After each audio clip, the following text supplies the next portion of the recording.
নমস্কাৰ 24 লাইভ চাই থকাৰ বাবে ধন্যবাদ আৰু এই মুহূৰ্তত লৈ আহিছো এটা ডাঙৰ খবৰ উজনিত বৰ্তমান মিয়াৰ খেদাক লৈ অভিযান চলিছে আৰু এই অভিযানক লৈ এবাৰ নেমছৱে প্ৰশ্ন উত্থাপন কৰিছে যে এবাৰ কোনে তেওঁলোকক এই যেটো তেওঁলোকক লাইসেন্স দিছে বা উজনিৰ দল সংগঠনক কোনে লাইসেন্স দিছে এনেদৰে মিয়াৰ ওপৰত অত্যাচাৰ চলোৱাৰ সবিশেষ তথ্য লৈ আহিছো এই মুহূৰ্তত উজনি অসমত বৰ্তমান চলি আছে দল সংগঠনৰ মিয়া অভিযান আৰু কোনোবাই 24 ঘণ্টা সময় দিছে কোনোবাই দিলে 7 দিনৰ সময়সীমা বিভিন্ন লোকৰ ঘৰে ঘৰে গৈ ভাবুকি দিছে অশান্তি কৰি আছে আৰু ভাৰততে ভাৰতীয় নাগৰিকক অত্যাচাৰ কৰিছে একাংশই দল সংগঠনৰ বিৰুদ্ধে নেমছৰ তীব্ৰ প্ৰতিক্ৰিয়া প্ৰকাশ কৰা দেখিবলৈ পোৱা গৈছে দাদাগিৰি কৰিবলৈ লাইসেন্স কোনে দিলে এই দল সংগঠনসমূহক আৰু ধৰ্ম নিৰপেক্ষতাৰ কথা ৰোৱা বুদ্ধিজীৱীসকলে আজি নিমাত কিয় বুলি প্ৰশ্ন নেমছৰ প্ৰশ্ন উত্থাপন নেমছৰ এনেদৰে এতিয়া গৰ্জন দেখিবলৈ পোৱা গৈছে বৰ্তমান সময়ত উজনি অসমক যেটো এতিয়া মিয়াৰ কবলৰ পৰা ৰক্ষাৰ বাবে উজনি অসমত বৰ্তমান মিয়া বিৰোধী অভিযান চলিছে আৰু সেই অভিযানক লৈ প্ৰশ্ন নেমছৰ আৰু প্ৰশ্ন হৈছে যে মিয়া খেদিবলৈ কোনে ঠিকা দিলে সংগঠনসমূহক কোনে ঠিকা দিছে কোনোবাই যদি 24 ঘণ্টাৰ সময় দিছে কোনোবাই 7 দিনৰ সময় দিছে বিভিন্ন লোকৰ ঘৰে ঘৰে গৈ ভাবুকি দিছে অশান্তি কৰি আছে ভাৰততে ভাৰতীয় নাগৰিকক অত্যাচাৰ কৰিছে দাদাগিৰি কৰিবলৈ লাইসেন্স কোনে দিলে এই সংগঠনসমূহক ধৰ্ম নিৰপেক্ষতাত কথা কোৱা বুদ্ধিজীৱীসকল আজি নিমাত কিয় আজি তেওঁলোক কোন বুলি প্ৰশ্ন এবাৰ নেমছৰ গৰ্জন দেখিবলৈ পোৱা গৈছে যেটো উজনি অসমত মিয়াৰ বিৰুদ্ধে অভিযান চলিছে আৰু এই অভিযান কালতে প্ৰশ্ন উত্থাপন হৈছে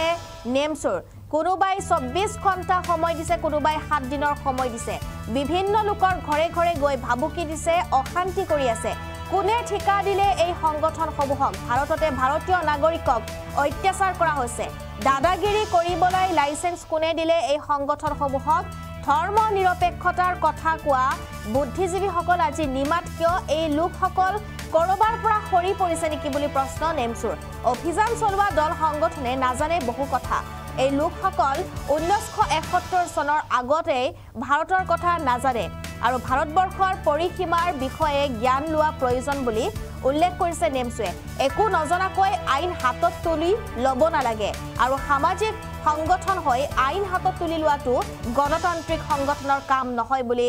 হুংকাৰ দিছে নেমছৱে কোনোবাই ভুল কৰিলে আৰক্ষী ব্যৱস্থা লব বিদেশী থাকিলে আইনী ব্যৱস্থা লব এই দল সংগঠনসমূহে নলয় সেই ব্যৱস্থা আৰু এওঁলোক কোন বুলি প্ৰশ্ন নেমছৰ এই মন্তব্য এই মুহূৰ্তত আমি শুনাবলৈ চেষ্টা কৰিম ভাৰতীয় সংখ্যালঘু লোকসকলক যি অত্যাচাৰ কৰি আছে যি ভাবুকি প্ৰদান কৰি আছে এই ভাবুকিসমূহ বিভিন্ন সামাজিক মাধ্যম সংবাদ মাধ্যমৰ জৰিয়তে প্ৰচাৰ হোৱাৰ পিছতো জিলা আৰক্ষী বা অসম আৰক্ষীয়ে কোনো ধৰণৰ ব্যৱস্থা গ্ৰহণ নকৰাটো বৰ দুৰ্ভাগ্যজনক কথা আৰক্ষীক আমি নেমছৰ ফালৰ পৰা অনুৰোধ জনাইছো আপোনালোকে নিৰপেক্ষ ভূমিকা পালন কৰক আপোনালোকে আমাৰো আৰক্ষী অকল তেওঁলোকৰ বাবে নহয় আমাৰো আৰক্ষী আপোনালোকে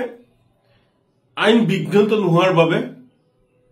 এই দল সংগঠনবিলাকৰ বিৰুদ্ধে আইনী ব্যৱস্থা গ্ৰহণ কৰক কাৰণ এওঁলোকে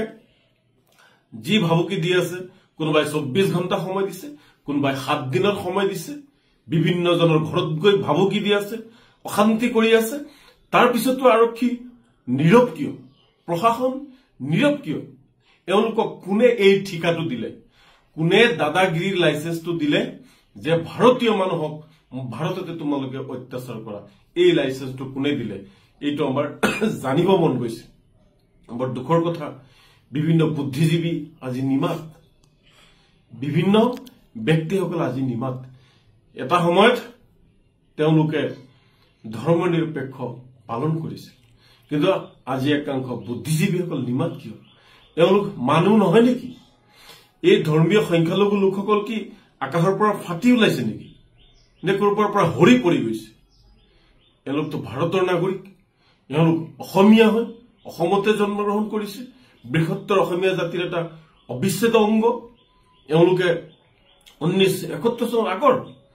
বহুতে চাগে নাজানে এই দল সংগঠনবিলাকে যে 1971 চনৰ আগত বাংলাদেশ ক'ত আছিল অসম ক'ত আছিল বা বিভিন্ন ভাৰতবৰ্ষৰ ঠাইবিলাক ক'ত আছে এইবিলাক নাজানে গতিকে তেওঁলোকে 1971 চনৰ ভাৰত এইখিনি জানিব লাগে জ্ঞানটো ল'ব লাগে যে ভাৰতবৰ্ষৰ পৰিসীমাটো কি আছিল নাজানি পেলাই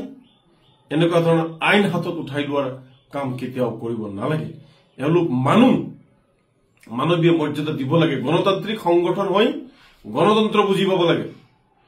গণতান্ত্ৰিক ছাত্ৰ সংগঠন বা সামাজিক সংগঠন হৈ মানুহক আইন উঠাই লোৱাটো কি গণতান্ত্ৰিক সংগঠন বা সামাজিক সংগঠনৰ কাম নেকি সেইটো উগ্ৰবাদী সংগঠনৰ কাম মানুহক ভাবুক দিয়া মানুহক অত্যাচাৰ কৰা শাৰীৰিক হোক বা মানসিক হোক যি অত্যাচাৰী নহওক এইবোৰতো গণতান্ত্ৰিক সংগঠন নকৰে কিবা যদি অন্যায় কৰিছে তাৰ কাৰণে আৰক্ষী আছে আৰক্ষীয়ে ব্যৱস্থা গ্ৰহণ কৰিব তেওঁলোকে যদি বেয়া কাম কৰিছে কোনোবা যদি বিদেশী আছে তাৰ বিৰুদ্ধেও আৰক্ষীয়ে ব্যৱস্থা গ্ৰহণ কৰিব কিন্তু এওঁলোক কোন আপোনালোকে নিমাতি কইনা হৈ বহি নাথাকিব মই চৰকাৰ প্ৰশাসনক অনুৰোধ জনাইছো এওঁলোকে পৰিৱেশটো শান্তি কৰিব বিচাৰি আছে আমি সদায় শান্তি সম্প্ৰীতি ভাতৃত্ববোধ বিচাৰো গতিকে এওঁলোকে কিছুমান দল সংগঠনে যিবোৰ কাম কৰি আছে সেয়া ঘূৰ অন্যায় কৰি আছে আৰু অন্যায় হোৱাটো কেতিয়াও ভাল মানুহে চাই থাকিব নোৱাৰে